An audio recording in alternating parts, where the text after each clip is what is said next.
Shalom, shalom à tous. Aujourd'hui, nous sommes le 3 mai 2021 et nous allons effectuer notre lecture dans le livre du prophète Agé au chapitre 1er. Je lis la parole. La seconde année du roi Darius, le premier jour du 6e mois, la parole de l'Éternel fut adressée par Agé le prophète à Zorobabel, fils de Sheltiel, gouverneur de Juda, et à Josué, fils de Josadac, le souverain sacrificateur, en ces mots. Ainsi parle l'Éternel des armées. Ce peuple dit, le temps n'est pas venu, le temps de rebâtir la maison de l'Éternel. C'est pourquoi la parole de l'Éternel leur fut adressée par Agé le prophète en ces mots. Est-ce le temps pour vous d'habiter vos demeures lambrissées? Quand cette maison est détruite, ainsi parle maintenant l'Éternel des armées.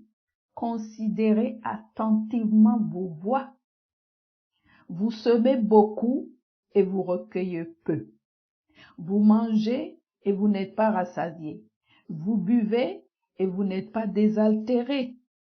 Vous êtes vêtus et vous n'avez pas chaud. Le salaire de celui qui est à gage tombe dans un sac percé. Amen. Vous allez me dire, mais cette parole a été adressée au peuple de Dieu par le prophète Agé il y a déjà des générations en arrière. Mais laissez-moi vous dire que ce même Dieu qui a parlé en ces termes au temps d'Agé, c'est le même aujourd'hui. Il ne change pas. Et ce que nous venons de lire n'est pas nouveau sous le soleil non plus. C'est des choses, c'est des situations qui se perpétuent. Le diable est tout le temps en train de s'en prendre, de s'attaquer constamment au peuple de Dieu et à l'œuvre de Dieu, au royaume de Dieu, au nom de Dieu sur la terre constamment depuis le commencement jusqu'à nous aujourd'hui. Ça se perpétue. Et aujourd'hui, la même situation se reproduit. Et nous voyons comment beaucoup aujourd'hui parmi nous, le peuple de Dieu, le peuple racheté de Dieu, ont même abandonné la foi. Ils sont déboussolés. Beaucoup ont perdu complètement la foi. Le peuple de Dieu est sans vision, sans projet, sans direction. Faute de vrais apôtres et de vrais prophètes, le peuple de Dieu est sans frein. Vous savez, le prophète n'est pas seulement la bouche de Dieu, mais aussi le cœur de Dieu envoyé pour sensibiliser les cœurs selon la direction du cœur de Dieu dans des temps bien précis. Et Dieu a discerné la pensée de son peuple qui dit que ce n'est pas le temps de faire ceci, ce n'est pas le temps de... Pourquoi? Parce que les gens étaient occupés à leur propre vie. Le peuple de Dieu n'avait pas de direction. Le peuple de Dieu était concentré sur sa propre vie, la vie terrestre, la vie charnelle. Et c'est la même chose aujourd'hui. Beaucoup se soucient de ceci, comment allons-nous réussir, voilà, avec la situation qui s'est dégradée depuis mars 2020, ça fait 1 an, les choses ne s'améliorent pas. Mais le peuple de Dieu que nous sommes, Dieu nous appelle à discerner les temps et à vivre au rythme de sa parole qu'il envoie pour nous sensibiliser et pour nous aider à accomplir sa volonté dans des temps précis, à chaque temps. Dieu fait chaque chose en son temps. C'est un programme. Dieu a un programme, mais le peuple de Dieu dit que ce n'est pas le moment de bâtir chacun est occupé à sa propre vie personnelle. Chacun est concentré sur lui-même. Voilà ce que Dieu dit. Dans ce cas-là, voilà ce qui arrive. Vous ne pouvez réussir votre vie. Vous ne pouvez être ce témoin que vous êtes censé être parce que nous avons reçu Christ. Christ est en nous et nous sommes censés révéler Christ à travers le monde en notre temps, selon la grâce de Dieu sur chacun. L'Église est censée être témoin. Témoin de quoi? Témoin de la gloire de Dieu. Témoin des œuvres de Dieu. Témoin de la manifestation du royaume de Dieu sur terre. Faire la différence, quel que soit le temps, et faute de voix prophétique et apostolique. Voilà comment le peuple est privé de direction, de parole. Il ne sait plus quoi faire. Il ne discerne plus les temps. Complètement déboussolé. Concentré sur ses propres projets. Sur les projets terrestres, sur les choses éphémères. Prêt à disparaître. Mais si nous sommes des enfants du royaume de notre Père Céleste, la Bible nous dit de rechercher les choses qui sont à la droite de Dieu le Père. Là où Christ est assis, il est ressuscité, il est assis. Parce que c'est de là que vient. Si nous ne faisons pas plus que le monde, qu'est-ce qu'on a? On va changer le monde avec quoi? On va témoigner avec quoi? Non, le monde a tout. Le monde a tout, mais il n'est pas en paix. Parce qu'il n'a pas fait la paix avec le Dieu créateur. Avec quoi allons-nous changer? Avec quoi allons-nous changer les choses? Vous savez, partout, c'est les mêmes réalités. Partout, c'est les mêmes réalités. À des différences près.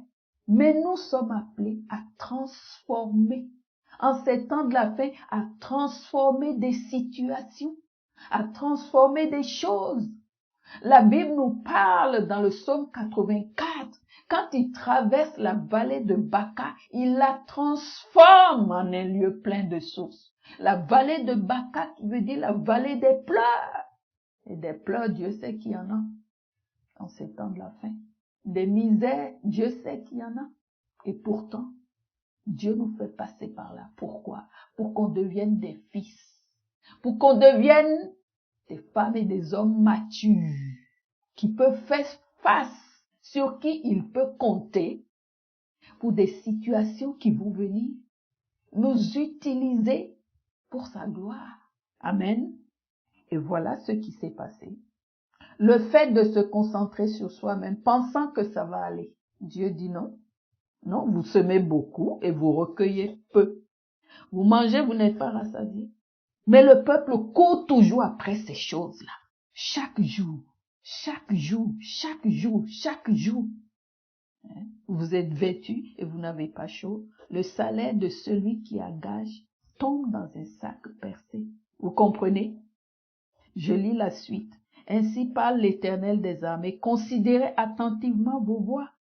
Montez sur la montagne. Apportez du bois et bâtissez la maison.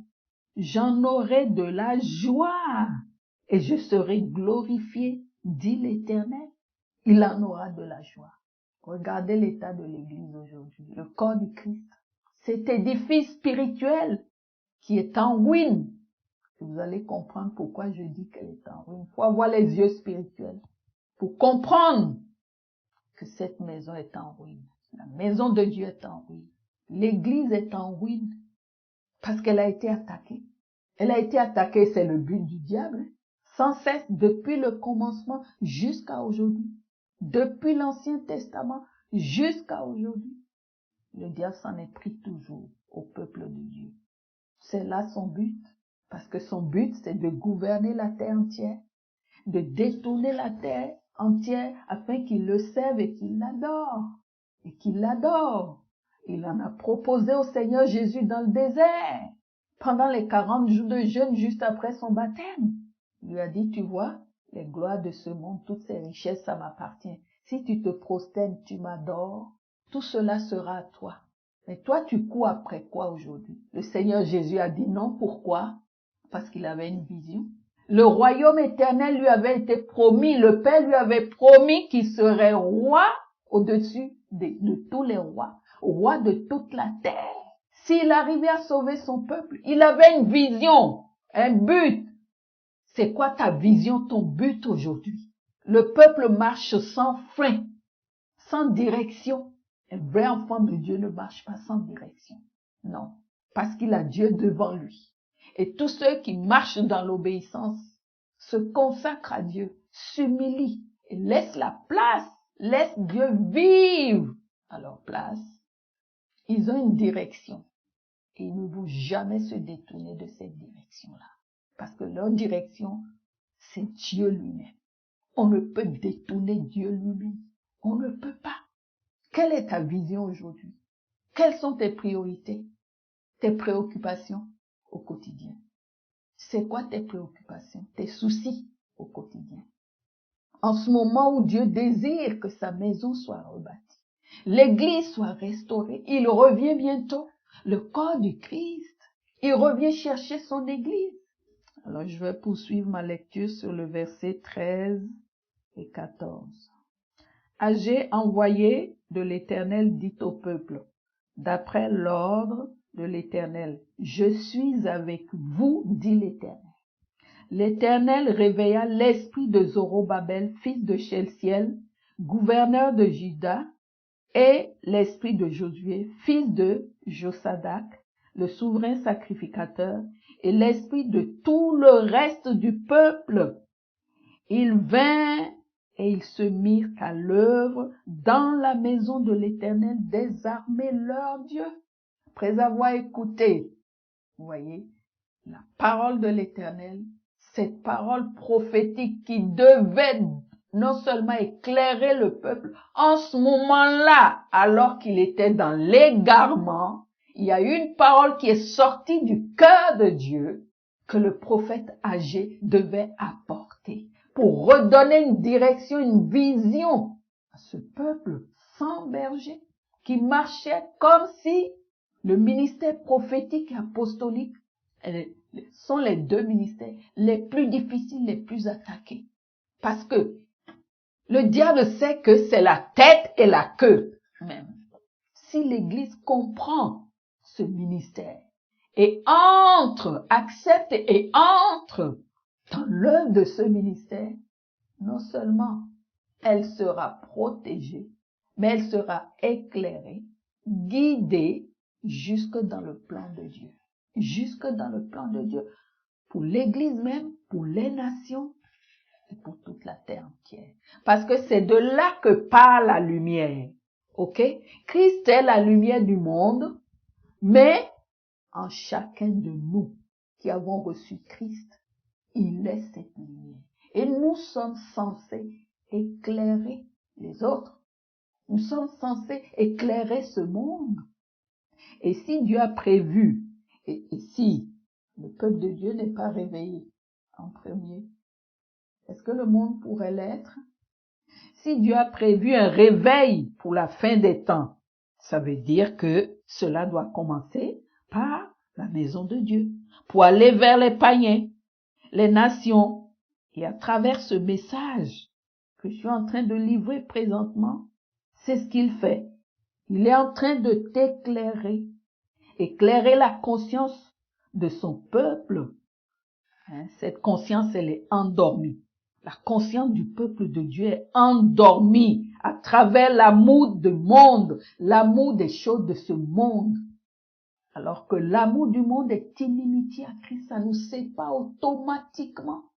Un amour étranger, aimer les idoles, les choses passagères, les choses charnelles, ça nous sépare automatiquement de Dieu et nous coupe de la vision, de la direction, nous coupe de la lumière qui fait que on est égaré. On est sans frein, sans direction. Et dans cet état, le diable peut faire tout ce qu'il veut de notre vie. Plus d'assurance, plus de lumière, plus de direction, plus de chemin, plus de but. Le diable aime ça.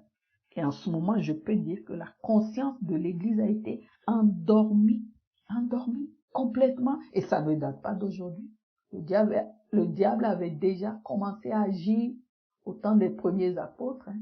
L'Église à peine dans son existence, le diable l'a déjà attaqué. On le lit à travers les épîtres, parce que le diable craint cette lumière. Satan craint, Lucifer craint cette sagesse qui est dans l'Église. Dieu lui-même est la sagesse au milieu de nous, en nous. Satan craint cette connaissance, cette intelligence, ça le surpasse et ça détourne le peuple de Dieu de lui pour adorer le Dieu véritable. Ça détourne les êtres humains de ce qui n'est pas Dieu, afin qu'ils se tournent vers le Dieu véritable pour le servir et l'adorer. Amen. Donc aujourd'hui, nous devons ouvrir nos oreilles. Et nous voyons toute forme de voile sur la conscience du peuple. Et le pire de tous ces voiles, c'est l'incrédulité. L'incrédulité. Car malgré l'œuvre accomplie de la croix par notre Seigneur Jésus-Christ, le peuple de Dieu est lié par la peur, la crainte, le doute. Il a du mal à se tenir sur les paroles prophétiques de Dieu en ces temps de la fin pour se lever et agir conformément à la volonté de son Dieu.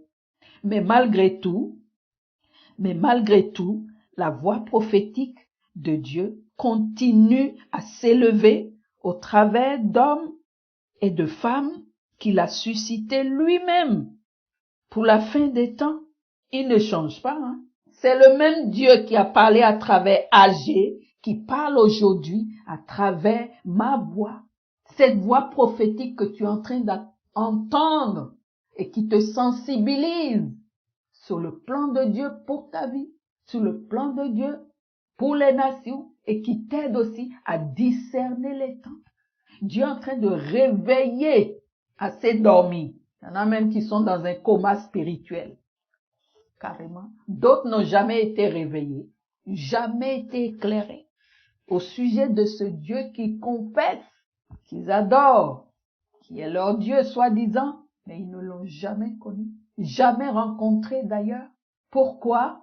Parce que dès le commencement, l'obstacle était déjà là.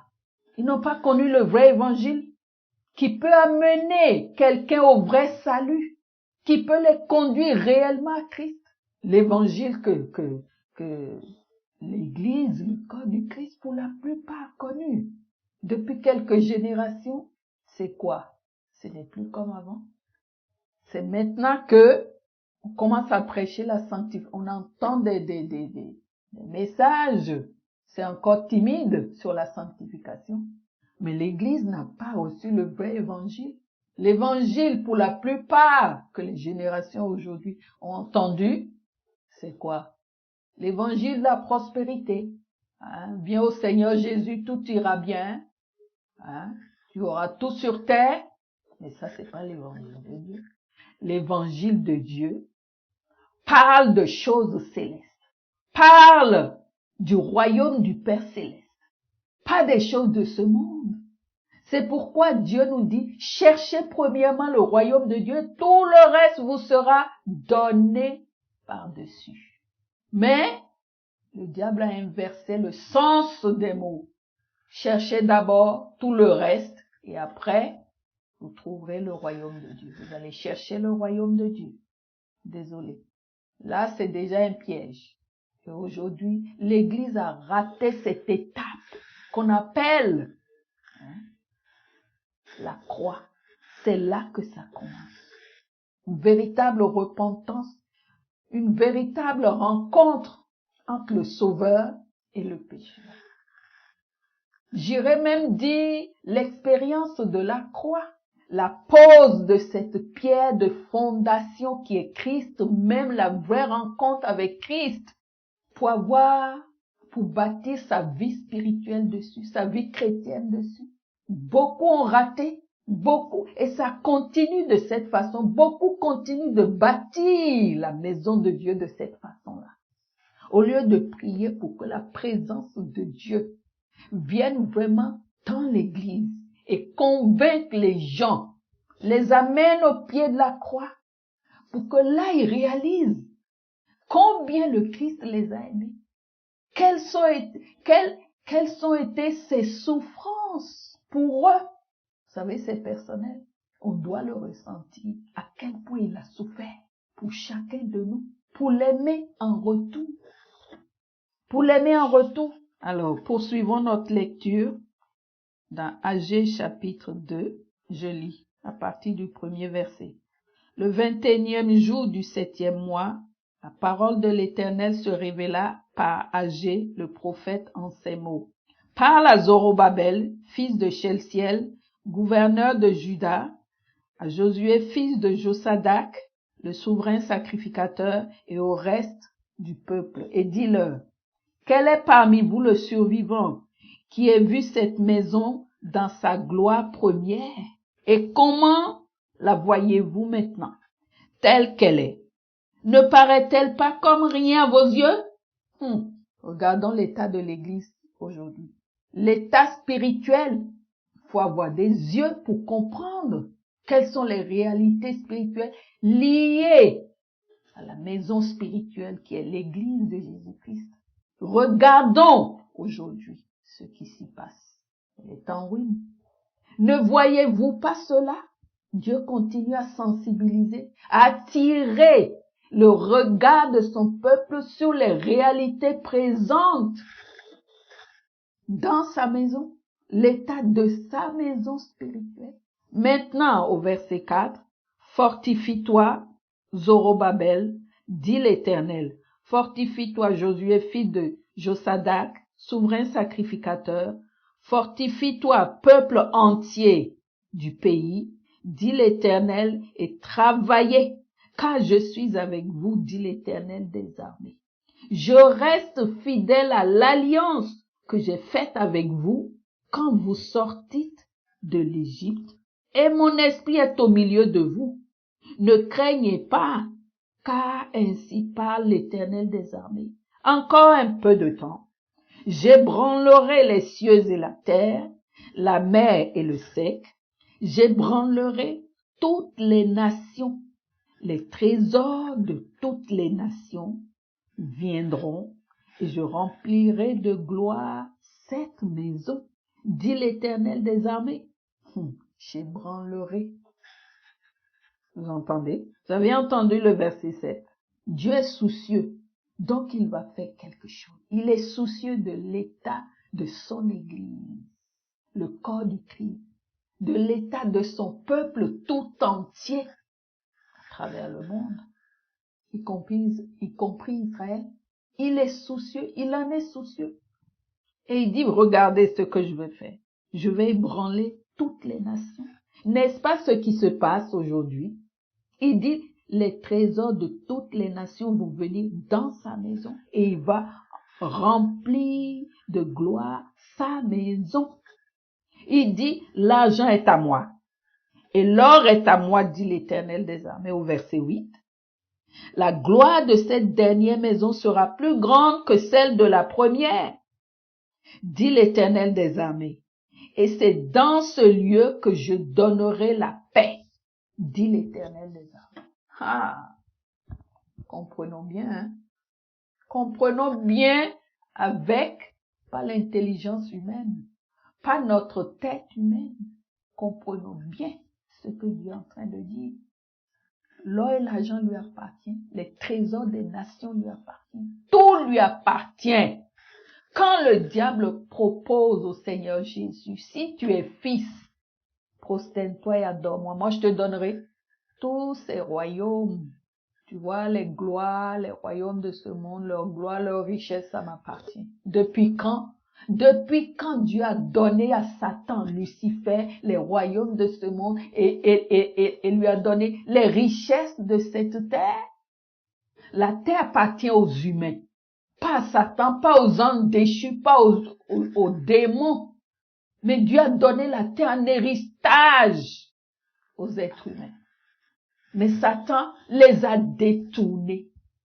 Et de génération en génération, il a perpétué, il a suscité des générations pour perpétuer des systèmes pour contrôler ces choses. Et il le donne à ceux qui l'adorent. Mais vous vous rendez compte? Dis au Seigneur Jésus de l'adorer. Si le Seigneur Jésus aimait les choses de ce monde, les gloires de ce monde, les richesses de ce monde, il aurait failli. Si l'amour de ce monde était dans son cœur, si tu es fils de Dieu, es-tu fils de Dieu ou fille de Dieu aujourd'hui? Quelles sont les idoles cachées dans ton cœur que tu ne connais pas? Tu ne peux pas te repentir à moins que le Saint-Esprit te convainc de péché. Vous savez, il y a certains péchés dont tu ne peux t'en repentir qu'à condition que le Saint-Esprit te les montre. Surtout les idoles, c'est les plus difficiles. Tu ne t'en rends pas compte, tu n'en es pas conscient du tout. Mais tu as besoin du Saint-Esprit. Et la Bible dit quoi? Quand le Saint-Esprit viendra, la première des choses, il convaincra le monde de péché, de justice et de jugement. Et tu ne peux pas t'approcher de Dieu comme tu le veux, le servir, l'adorer comme tu veux, à moins que les idoles de ton cœur, les péchés cachés de ton cœur te soient révélés et que tu t'en repentes. C'est ainsi que Dieu travaille. C'est ainsi que Dieu travaille. Quand Dieu dit que son peuple honore des lèvres et que son cœur est éloigné de lui, c'est la même chose qu'il est en train de dire. Son cœur rempli d'idoles, d'amour étranger, des choses qui n'appartiennent pas à Dieu, mais appartiennent à ce monde. Et le peuple de Dieu aujourd'hui, pour la plupart, ceux qui le composent, adorent le diable sans s'en rendre compte. Ils banalisent parce qu'ils n'ont jamais connu Dieu. Ils banalisent ces choses parce qu'ils n'ont pas été loin dans la présence de Dieu, dans la présence du Saint-Esprit pour voir ces choses. Vous savez, quand tu es loin d'une lumière, il ne t'éclaire pas entièrement. Tu vois à peine.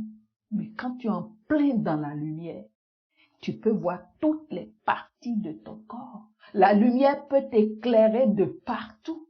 Mais il y a certaines choses forcément que tu ne pourras pas voir quand tu te tiens dans les ténèbres à une certaine distance de la lumière. C'est la même chose. C'est une question de proximité dans la présence de Dieu. Qu'est-ce que tu recherches? La Bible dit que si tout ton corps est dans la lumière, n'ayant aucune partie dans les ténèbres, nous devons rechercher la présence de Dieu pour que cette présence nous éclaire de partout, pour que nous puissions voir tout. Parce qu'il y a des idoles cachées. Et c'est un frein. C'est un frein pour s'approcher de Dieu. C'est un frein pour entrer dans les promesses de Dieu. Ça, c'est clair. Parce que Dieu parle de cœur circoncis. Le signe auquel il reconnaît son peuple, c'est la circoncision du cœur. Quand le cœur est libre pour Dieu, libre de tout amour étranger, libre de toute idole, attaché à son Dieu. C'est là que Dieu voit. Dieu voit ce que personne ne peut voir. Mais il n'est pas venu pour condamner le monde, mais pour que le monde soit sauvé. Et pour qu'il soit sauvé, il faut faire face à cette réalité-là. Personne n'y échappe. En tout cas, pour aller au ciel, personne n'y échappe. Christ est la lumière du monde. Peuple de Dieu, quel est ton état d'esprit en ces temps de la fin? Es-tu dans la foi ou dans les troubles, ou dans la distraction ou dans l'incrédulité? Quelles sont tes priorités et tes préoccupations? Quand le Fils de l'homme reviendra, trouvera-t-il encore la foi sur la terre? Es-tu dans la vision de Dieu, dans le plan de ton Dieu, ou tu t'es laissé dépasser par les événements, dépassé par toutes ces crises qui cognent les nations, dépassé par toutes ces crises qui cognent nations et peuples et qui déshabillent tout incrédule. Fortifie-toi donc, sois éclairé et tiens-toi sur la parole qui sort de la bouche de Dieu. Cette parole qui sort de la bouche de ton Dieu. Confiez-vous en l'Éternel, votre Dieu, et vous serez affermis. Confiez-vous en ses prophètes et vous réussirez. Et ne regarde pas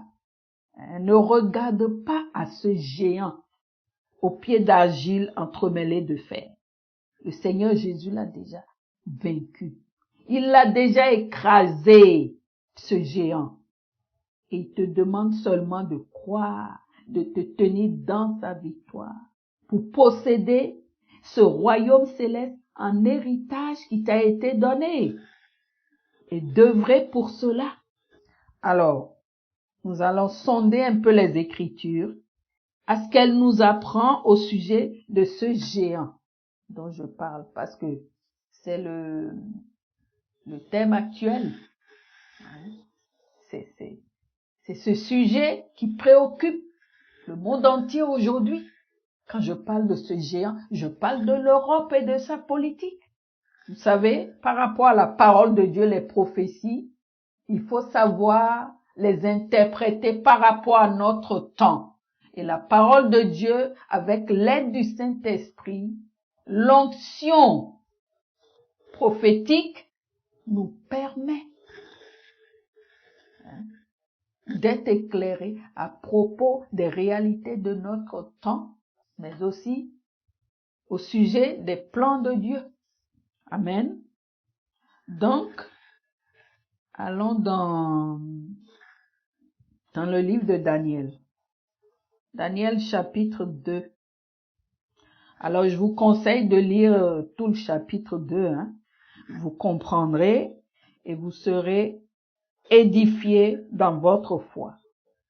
Ici, je ne lirai pas tout le chapitre, mais une partie seulement. Donc, je vous conseille de lire tout le chapitre 2 de Daniel pour mieux comprendre. Donc, en son temps, il fut un roi appelé le roi Nebuchadnezzar, qui avait eu un songe et que ses magiciens, ses astrologues, enchanteurs et chaldéens n'ont pas pu le lui rappeler et lui expliquer, parce que il était agité, après ces songes-là, il était très agité, il n'avait pas le cœur tranquille, mais il a oublié ce songe-là. Et il a demandé à ce que ces enchanteurs, ces magiciens, enfin, les sorciers, toute la clique dont il s'était entouré pour assurer son pouvoir, la bonne continuité de son pouvoir, ils n'ont pas pu l'aider. Ils n'ont pas pu lui rappeler le songe, parce que ça lui avait échappé, il a oublié. Donc, pas pu lui expliquer. Alors, du coup, il s'est mis en colère, a demandé à ce qu'on les mette tous à mort, qu'on les tue tous, qu'on tue tous les sages de ce temps-là, parce qu'ils n'ont pas su, c'est quand même dur comme sentence, il faut être, pour vous dire que ça montre, le cœur de ce roi-là, le roi Nebuchadnezzar à l'époque. Mais, à l'époque, il eut Daniel et ses 3 compagnons de foi. C'étaient des captifs, qui avaient été déportés de Jérusalem en Babylone à cause de la désobéissance du peuple de Dieu. Le peuple de Dieu s'est retrouvé en captivité. Et parmi eux, il y avait Daniel et ses 3 compagnons de foi qui étaient très attachés à leur Dieu, qui ne faisaient pas de compromis, ils avaient la crainte de leur Dieu. Donc, eux aussi, ils faisaient partie des sages de l'époque, au moment où cette histoire se passait. Mais Daniel a demandé à ce que qu'on lui donne du temps pour qu'il puisse consulter son Dieu au sujet de ce problème-là et qu'il pourrait apporter la solution au roi. Donc, il a trouvé grâce, cela lui a été accordé, il en a parlé à ses 3 compagnons, Shadrach, Meshach et Abednego, qui craignaient Dieu aussi, ces 4-là. Donc, Daniel et ses compagnons sont allés devant Dieu.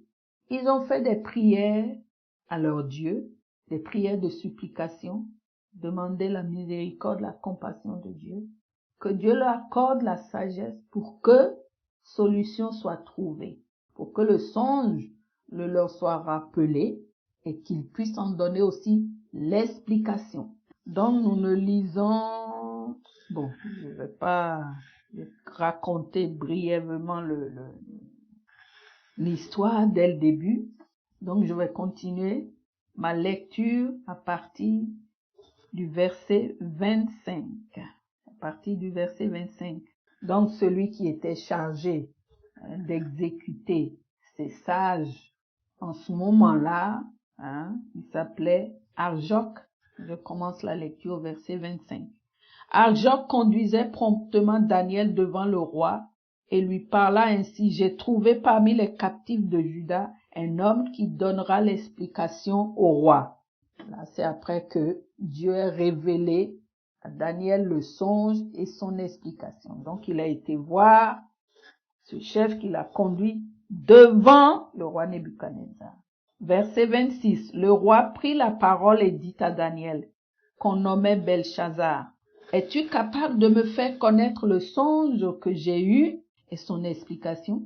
Daniel répondit en présence du roi et dit: ce que le roi demande est un secret que les sages, les astrologues, les magiciens et les devins ne sont pas capables de découvrir au roi.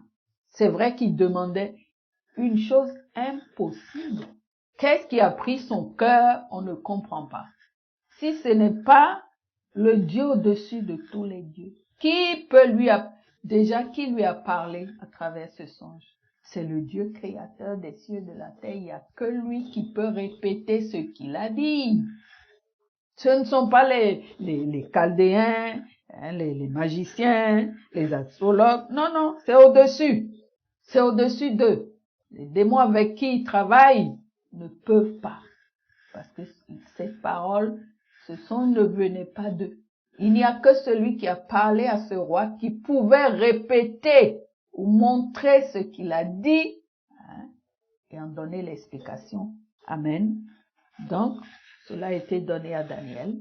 Il s'est présenté devant le roi, mais il rappelle au roi en disant: mais ce que tu demandes là, c'est impossible. L'amener à la raison, quoi. Mais, je poursuis la lecture au verset 28. Mais il y a dans les cieux un Dieu qui révèle les secrets et qui a fait connaître au roi Nebuchadnezzar ce qui arrivera dans la suite des temps. Voici ton songe et les visions que tu as eues sur ta couche. Sur ta couche, ô roi, il t'est montré des pensées touchant ce qui sera après ce temps-ci. Et celui qui révèle les secrets t'a fait connaître ce qui arrivera.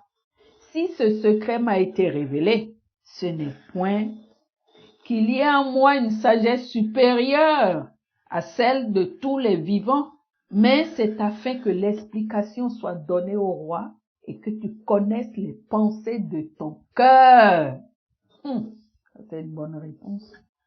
Pas que en lui, il existe une sagesse qui soit au-dessus des autres. Non, il dit qu'il n'est pas exceptionnel. Et cela révèle le cœur de ce Daniel. Qui était ce Daniel? Ces paroles qui sont sorties de sa bouche révèlent l'humilité de Daniel. Et il dit au verset 31, ô roi, tu regardais et tu voyais une grande statue. Cette statue était immense et d'une splendeur extraordinaire. Elle était debout devant toi et son aspect était terrible. La tête de cette statue était d'or pur, sa poitrine et ses bras étaient d'argent, son ventre et ses cuisses étaient d'airain, ses jambes de fer, ses pieds en partie de fer et en partie d'argile. Vous voyez, voilà la composition de cette statue que Nebuchadnezzar avait vue à l'époque dans son songe. Et au réveil, il était tellement agité, il a oublié le songe. Même si le songe était raconté, il fallait l'explication pour qu'il comprenne le message que Dieu voulait lui apporter à travers ce songe-là. Et il n'y avait que celui qui s'est adressé à lui qui pouvait non seulement lui rappeler ce qu'il lui a dit, mais le lui expliquer. Et Dieu est passé par Daniel et ses compagnons, est passé par Daniel pour aboutir à cela. Donc cette statue avait une tête d'or pur, sa poitrine et ses bras étaient en argent, son ventre et ses cuisses étaient d'airain, ses jambes de fer, et ensuite la cinquième partie qui était ses pieds était en partie de fer et en partie d'argile. Donc ça fait 5 parties sur cette statue-là. Vous allez comprendre ce que Dieu voulait dire par là. Je poursuis ma lecture. Tu regardais lorsqu'une pierre se détacha, sans le secours d'une main, frappa les pieds de fer et d'argile de la statue et les mit en pièces. Alors le fer, l'argile, l'airain, l'argent et l'or furent brisés ensemble et deviennent comme la balle qui s'échappe du nerf en été. Le vent les emporta et nulle trace n'en fut retrouvée. Mais la pierre qui avait frappé la statue devint une grande montagne et remplit toute la terre. Voilà le songe. Nous en donnerons l'explication devant le roi. Maintenant, Daniel vient de raconter le songe. Vous avez bien compris de quoi il s'agit. Une statue étrange avec différentes parties composées de différentes matières. 5 parties. Discernons bien la parole de Dieu parce que le Saint-Esprit est là pour nous aider à discerner les temps, les prophéties qui s'accomplissent en notre temps, pour bien nous diriger, nous orienter, pour être dans le plan de Dieu, dans la vision de Dieu, afin que Dieu accomplisse ses paroles, ses promesses et ses plans. Amen. Alors, je passe à l'explication. Au verset 37. Ô roi, tu es le roi des rois, car le Dieu des cieux t'a donné l'empire, la puissance, la force et la gloire. Il a remis entre tes mains en quelques lieux qu'ils habitent, les enfants des hommes, les bêtes des champs et les oiseaux du ciel, et il t'a fait dominer sur eux tous. C'est toi qui es la tête d'or. Le premier royaume, c'est toi qui es la tête d'or. Donc nous imaginons que le royaume de Nebuchadnezzar n'était pas une petite affaire, c'était un empire. C'est comme s'il était le roi du monde. Satan l'avait tellement élevé, mais c'est Dieu qui l'a permis, comme nous venons de le lire. Il dominait sur toute la terre. Donc la partie en or, c'était lui. Il dit, c'est toi qui es la tête d'or. Mais c'est aussi aujourd'hui un système qui s'est perpétué à travers ces différents royaumes. Soit c'est babylonique, soit c'est pharaonique. Voilà comment le diable s'est assuré de perpétuer son royaume, de perpétuer ce qu'il a commencé jusqu'à où nous sommes aujourd'hui. Bref. Alors au verset 39. Après toi, il s'élèvera un autre royaume, moindre que le tien, puis un troisième royaume qui sera d'airain et qui dominera sur toute la terre. Il y aura un quatrième royaume, fort comme du fer, de même que le fer qui brise et rompt tout. Il brisera et rompra tout, comme le fer qui met tout en pièces. Et comme tu as vu les pieds, écoutez bien cette partie, et comme tu as vu bien, et comme tu as vu les pieds et les orteils en partie d'argile de potier et en partie de fer, ce royaume sera divisé, mais il y aura en lui quelque chose de la force du fer, parce que tu as vu le fer mêlé avec l'argile. Et comme les doigts des pieds étaient en partie de fer et en partie d'argile, ce royaume sera en partie fort et en partie fragile. Tu as vu le fer mêlé avec l'argile, parce qu'ils se mêleront par des alliances humaines, mais ils ne seront point unis l'un à l'autre. De même que le fer ne s'allie point avec l'argile. Est-ce que vous êtes en train de discerner là? Cinquième royaume. Cinquième royaume. Ça vous dit quelque chose? Nous sommes à la 5e République. Nous sommes en France. Et ce royaume est composé de quoi? D'alliances humaines. Nous sommes au pied, c'est-à-dire les pieds de ce géant. Nous sommes à la fin.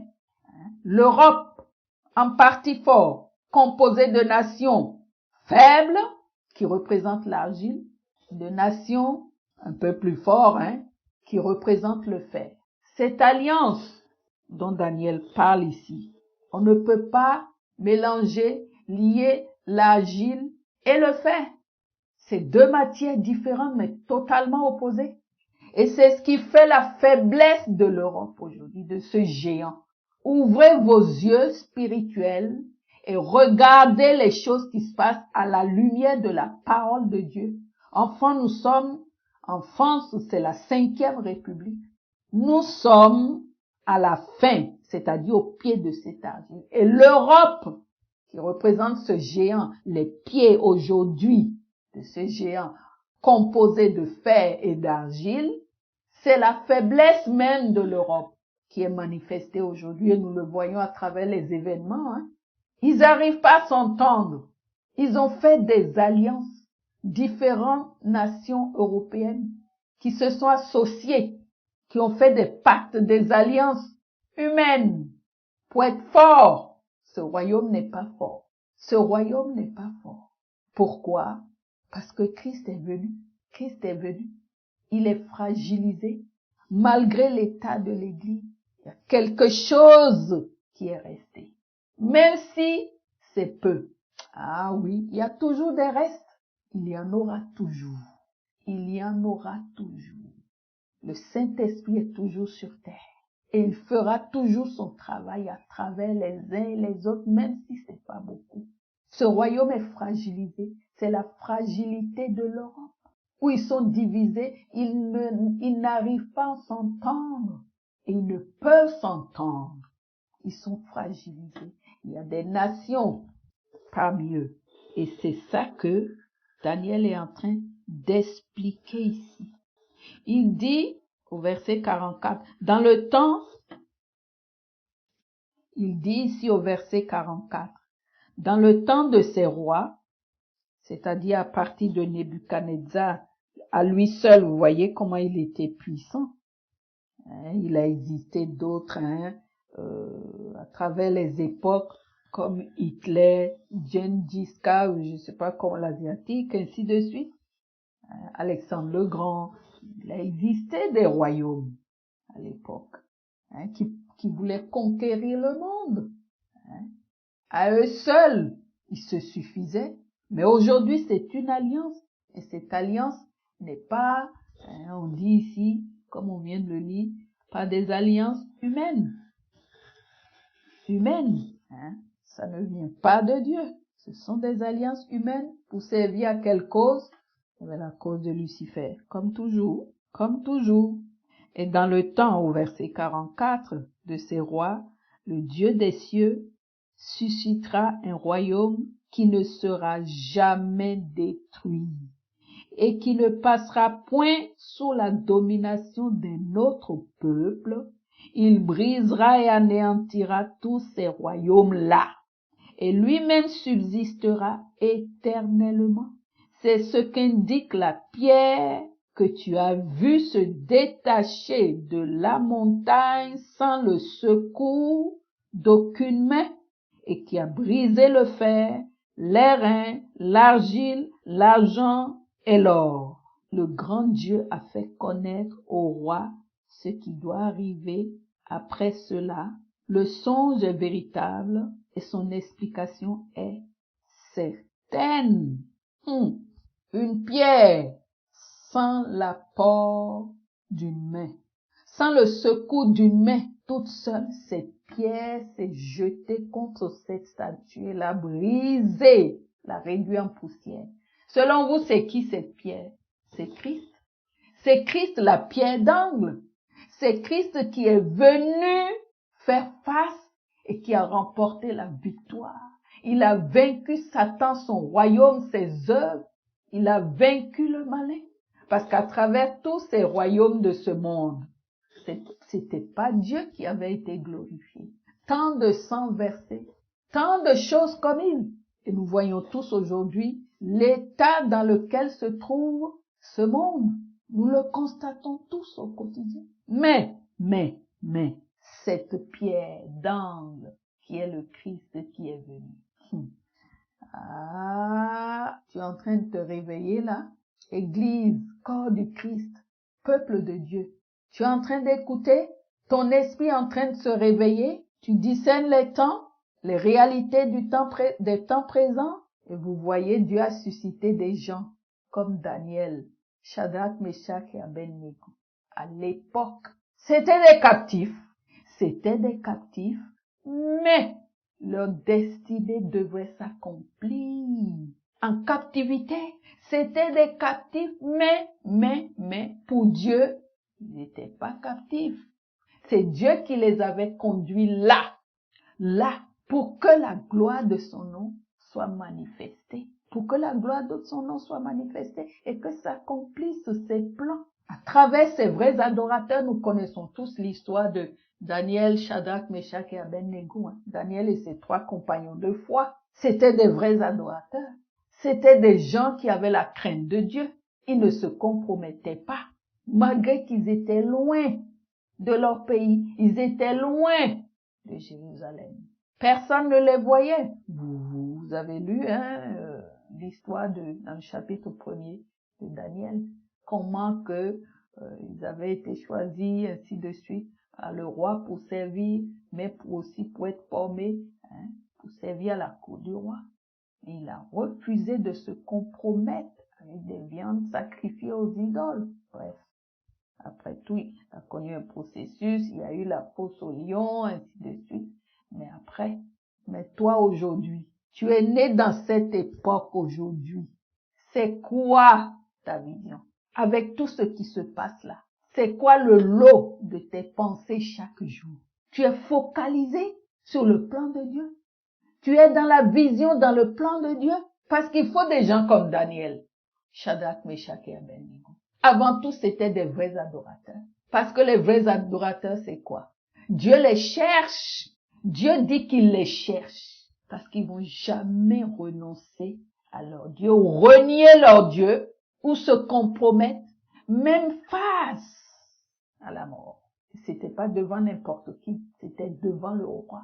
Parce qu'ils savaient, parce que la place que leur Dieu occupait dans leur cœur, dans leur vie, dépassait toute autre place.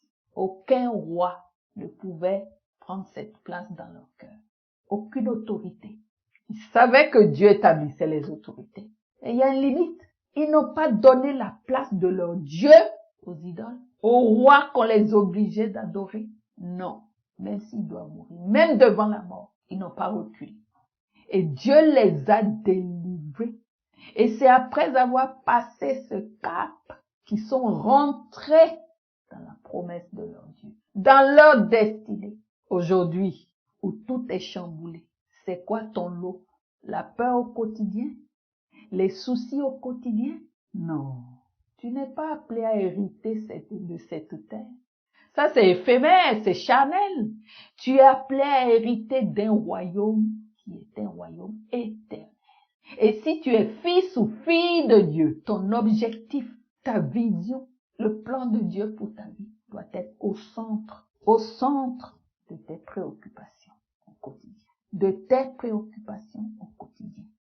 Et qu'est-ce que le roi dit? Alors Nebuchadnezzar, verset 46, tomba sur sa face et se prosterna devant Daniel. Et il ordonna qu'on lui offrit des sacrifices et des parfums. C'est fort, hein? C'est fort. C'est fort. Pour que tout genou fléchisse devant le roi des rois. Il faut qu'il se passe des choses. Est-ce que tu es préparé? Pour que ton Dieu soit connu. Le roi Nebuchadnezzar, c'est pas n'importe qui. C'était pas n'importe qui à l'époque. Fléchit les genoux. Au verset 46, il tomba sur sa face et se prosterna devant Daniel. Au fait, c'était pas devant Daniel, devant le Dieu de Daniel. Parce que Daniel, son Dieu était avec lui. Et s'est manifesté à travers la vie de Daniel. Sans son Dieu, il n'aurait pas pu. Mais il a compté sur son Dieu.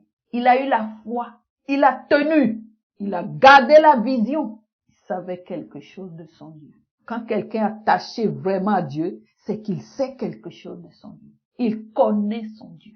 Et que toutes les choses de cette terre charnelles sont secondaires. À coup sûr, cette personne a déjà élevé Dieu dans sa vie, dans son cœur. A déjà une position donnée, une position, la place, la première place à son Dieu, dans son cœur et dans sa vie.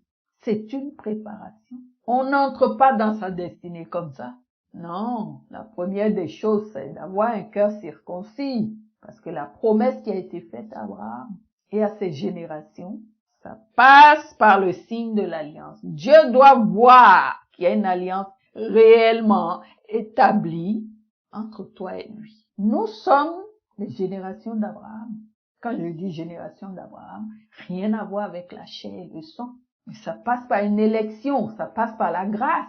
C'est nous qui avons reçu Christ réellement et qui avons un but, une vision, qui avons un Dieu. Et pour que ton genou fléchisse devant ce Dieu qui est ton Dieu, il y a une préparation à faire. Ça passe par un travail, des épreuves et des épreuves et des épreuves. Et c'est là que tu deviens fils ou fille. Cette maturité spirituelle où Dieu peut compter sur toi, où ta vie entière a été livrée sur l'autel de la volonté de Dieu. Tu ne décides plus rien. C'est Dieu qui décide pour toi. Quand il devient ton Seigneur, il décide et toi tu obéis. Là, il peut compter sur un tel fils ou une telle fille. C'est une maturité spirituelle. C'est un amour réciproque pour son Dieu, prêt à tout livrer, prêt à sacrifier sa volonté, sa vie. Même devant la mort, il ne recule pas. Les gloires de ce monde, tout ce qui pouvait le séduire, lui apporter les gloires, la notoriété, tout ça. Parce que les fils ou filles de Dieu cherchent les choses qui sont éternelles. Ils sont fils ou filles du royaume, d'un royaume qui n'est pas de ce monde. Ils cherchent les choses de ce royaume éternel, qui est le royaume de Dieu. C'est pour ça que le Seigneur Jésus a dit non à Satan. Non, tu adoreras le Seigneur ton Dieu et à lui seul tu rendras un culte. Tu le serviras lui seul.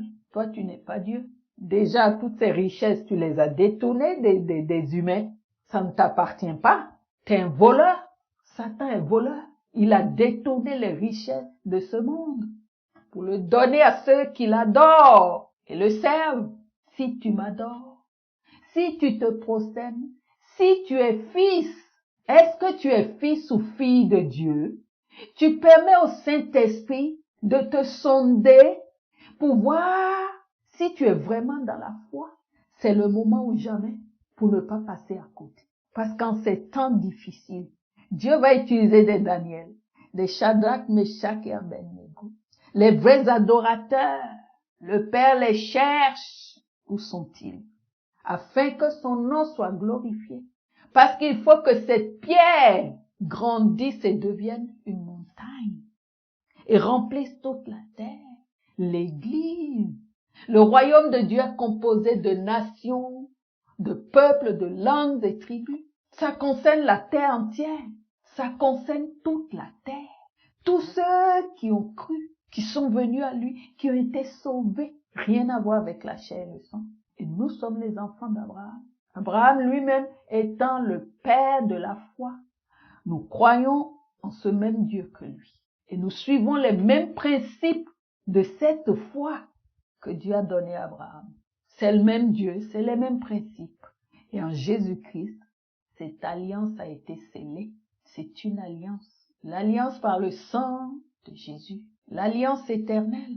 Et il est dit ici, comme nous le lisons, il y aura un royaume qui n'est pas de ce monde, qui ne sera jamais détruit et qui ne passera point sous la domination d'un autre peuple.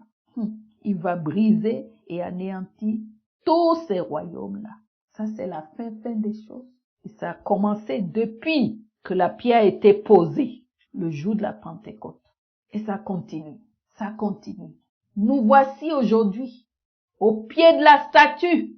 Et la Bible nous apprend que ces pieds sont composés d'argile entremêlée de fer. Nous voyons tous la faiblesse de ce royaume composé de différentes nations qui travaillent. Le Covid, de toutes ces choses-là, voilà ce qu'ils ont entrepris comme travail.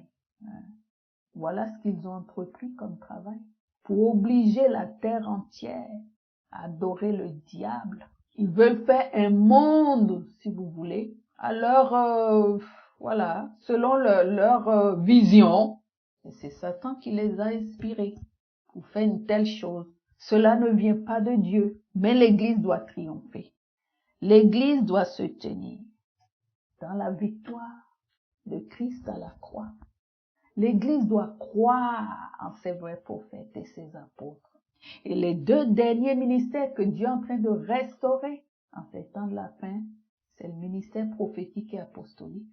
L'Église ne peut s'en passer parce que c'est là son identité. Ça commence là.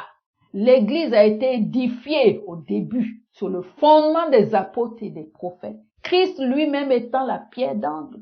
Elle doit continuer. C'est pourquoi la Bible nous dit que les premiers, Dieu a placé premièrement les apôtres dans l'Église.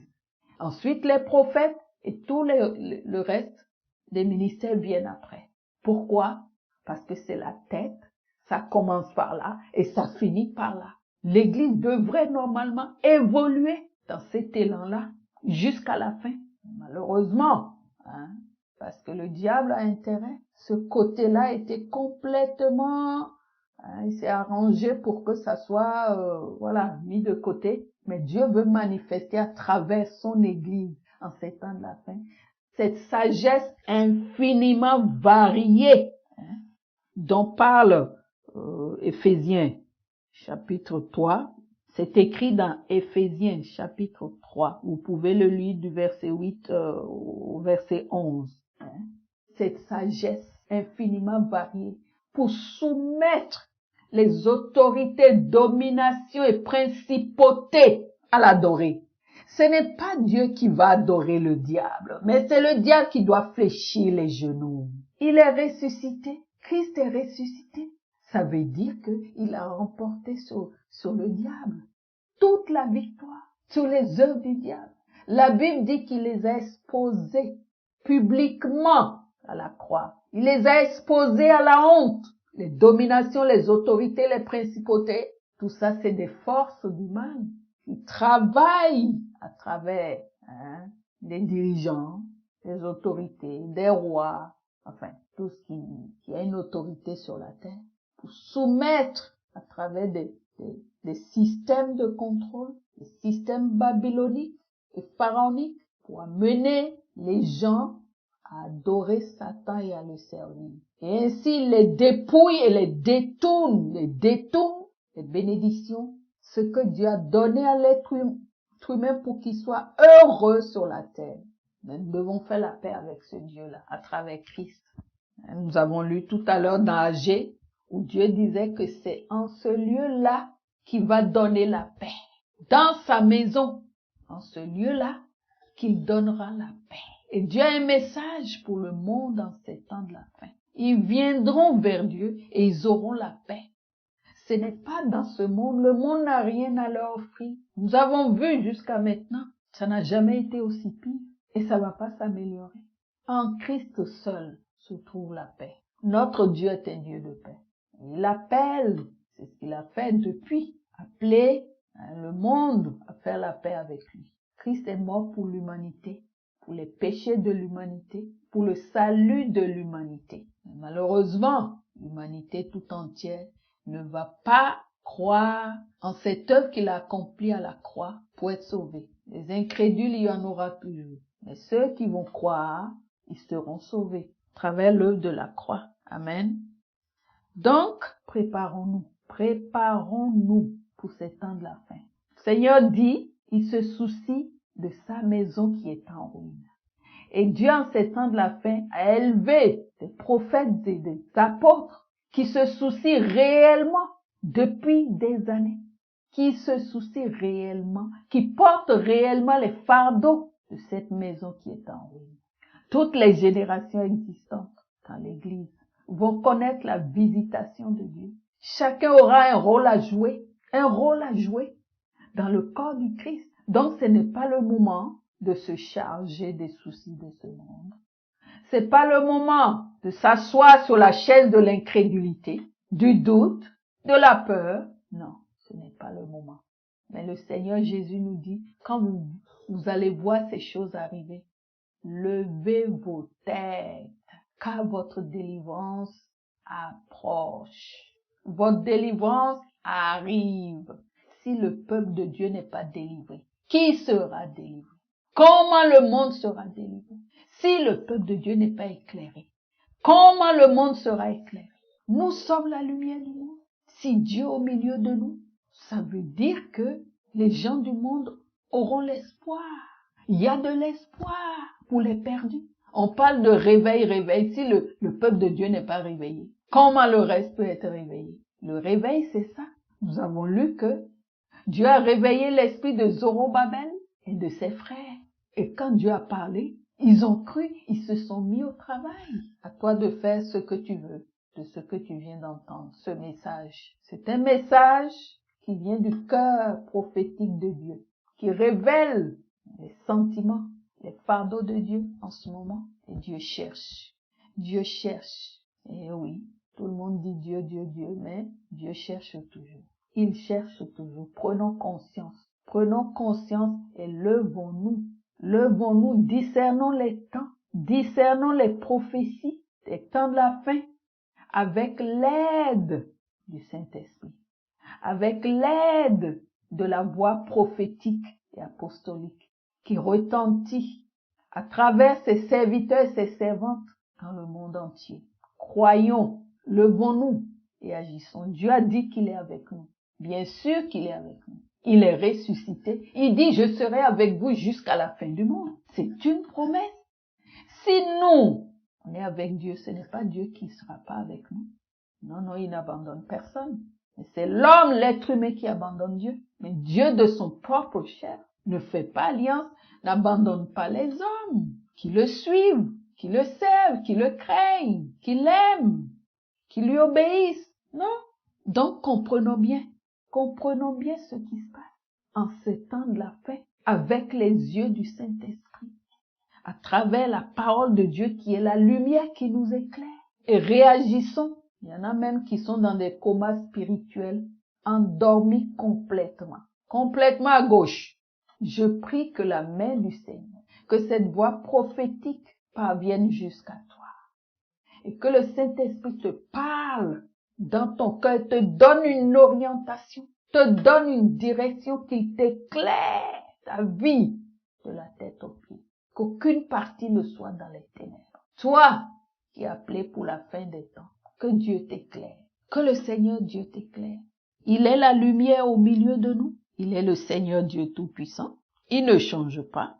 Et dans Ésaïe chapitre 60, les 2 premiers versets, qu'est-ce qu'il dit? Lève-toi, sois éclairé car ta lumière arrive. Et la gloire de l'Éternel se lève sur toi. Voici les ténèbres couvrent la terre et l'obscurité les peuples. Mais sur toi, l'Éternel se lève Sur toi, sa gloire apparaît. Les ténèbres couvrent la terre et l'obscurité les peuples. C'est le moins qu'on puisse dire aujourd'hui. Le mal, le péché apporte les ténèbres. C'est l'image des ténèbres. Quand Dieu n'est plus là, c'est les ténèbres. C'est la conscience qui est voilée. On n'est plus éclairé au sujet du bien. On perd la direction, le chemin. Et c'est ce que Satan aime. Les ténèbres, il n'y en a jamais eu autant qu'aujourd'hui. Mais Dieu dit, malgré ça, la gloire de l'Éternel vient sur toi. Toi, Église, toi, enfant de Dieu, toi, fils ou fille de Dieu, lève-toi et sois éclairé. Et Dieu est en train de t'éclairer à travers de ce message. À travers de ce message, il est en train de t'éclairer, de te sensibiliser pour que tu te positionnes, pour que tu te remettes, tu t'assoies sur la chaise de la foi de Dieu. Je ne sais pas quelle est ta position spirituelle. Tu es couché, tu es découragé, Non. C'est pas le moment, lève-toi. Lève-toi et sois éclairé. Parce qu'il se passe quelque chose, malgré que d'un côté, le mal gagne tout, Dieu aussi prévoit. Il dit quoi? La gloire de la dernière maison sera plus grande que celle de la première. Ah oui, ça parle de l'église glorieuse, le peuple de Dieu, l'église qui sera enlevée. Ce sera d'une telle gloire qu'elle n'en a jamais été dans le passé. Que Dieu nous aide. Amen. C'était la servante Ariel.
Au son de la trompette, semblé